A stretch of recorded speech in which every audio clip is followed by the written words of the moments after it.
இன்றைக்கி நான் வந்துக்கிற சுற்றுலாத்தலம் எதுன்னு பார்த்தீங்கன்னா அறிஞர்னா வண்டலூர் உயிரியல் பூங்கா தான் நான் வந்திருக்கேன். வண்டலூர் உயிரியல் பூங்கா இது உங்களுக்கு ஒரு நாள் முழுக்க இங்கே நேரத்தை செலவிடலாம் பிள்ளைகளோட. இங்கே டிக்கெட் கவுண்டரில் டிக்கெட் தர மாட்டாங்க. பக்கத்திலேயே மிஷின் வச்சுருக்குறாங்க. அதில் நம்ம செல்லில் காமிச்சு ஃபோன்பே காமிச்சிட்டு அதை உண்டான ஃபார்மாட்டிங் கேமரா கொண்டு போகிறீங்களா, எத்தனை ஆள் சிறுவர்கள் எத்தனை பெரியவர்கள் எத்தனைலாம் கேட்டு கணக்கு பண்ணி இவ்வளோ அமௌண்ட்னு சொன்னோன்னே நம்ம அதை ஸ்கேன் பண்ணிட்டோம்னா அது அவங்களுக்கு உள்ளே போயிடுது. உடனே டிக்கெட் எடுத்து கையில் கொடுத்துட்றாங்க. எங்கேயுமே கேஷ் டீலிங் அங்கே கிடையாது. நெக்ஸ்ட் இந்த சைடில் லெஃப்ட் ஹேண்ட் சைடில் போனீங்கன்னா அங்கே ஒரு கவுண்டர் இருக்குது. அங்கே போனீங்கன்னா கிரெடிட் கார்டு வாங்கிட்டு நமக்கு அவங்க டிக்கெட் கையில் கொடுத்துட்றாங்க. நான் உள்ளே என்ட்ரி ஆகிட்டேன். மட்டும் உள்ளே அனுப்பிடுறாங்க.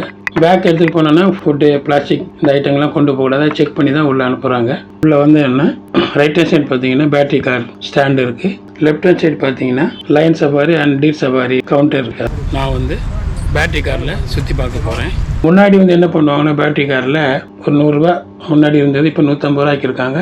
போனோம்னா இதுதான் காட்டு எருமை இப்படி காமிச்சிட்டு ஒரு இடத்துல நிப்பாட்டிட்டு இங்கே லைன் இருக்குது, அங்கே புளி இருக்குது, பார்த்துட்டு ஒரு 5 நிமிஷத்தில் வாங்க அப்படி சொல்லிடுவாங்க. இப்போ அப்படி இல்லை. ஃபஸ்ட்டு ஒரு பிளேஸில் நிப்பாட்டிடுறாங்க. அது ஃபுல் அண்ட் ஃபுல் பறவைகள் இருக்கிற ஏரியாவில் அது கொஞ்சம் நிறைய பார்க்க வேண்டியதாக இருக்குது. அதை பார்க்கனால அங்கே இறக்கி விட்டுறாங்க. இறக்கி விட்டுட்டு கார் போயிடுது. ஏன்னா அடுத்ததுல பார்த்துட்டு வரவங்கள பிக்கப் பண்ணதுக்கு அந்த இடத்துல போயிடுறாங்க. நாம இங்கெல்லாம் பார்த்துட்டு திருப்பி அவங்க ஒரு பாயிண்ட் சொல்லிடுறாங்க. அங்கே நின்றுட்டோம்னா திருப்பி அங்கே நம்மளை பிக்கப் பண்ணி எடுத்துகிட்டு போகிறாங்க. டேக் கொடுத்துக்கிறாங்க.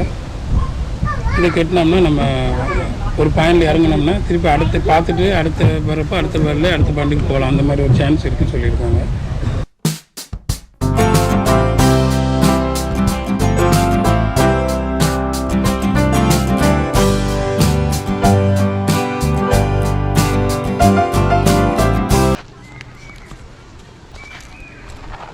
அங்கே தான் புலி இருக்குது.